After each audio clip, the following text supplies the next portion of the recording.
Hello friend, welcome to my first and last vlog. ਜਿਵੇਂ ਕਿ ਤੁਸੀਂ ਵੇਖ ਰਹੇ ਜੇ ਸੱਜਾਦ ਗਫੂਰ ਵਲੌਗ ਤੇ ਇਹ ਹੈ ਮੇਰੀ ਟੀਮ।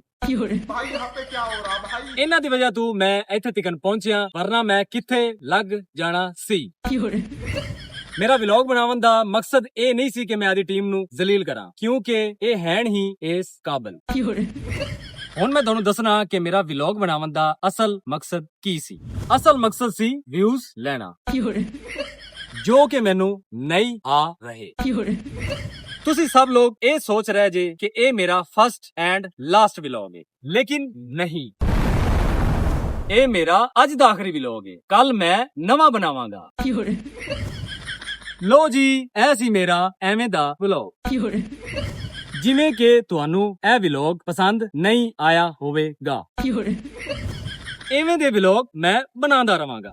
ਅੱਛਾ ਦੋਸਤੋ, ਅੱਲਾ ਹਾਫਿਜ਼, ਮਿਲਨੇ ਆ ਨੈਕਸਟ ਵਲੌਗ ਵਿੱਚ।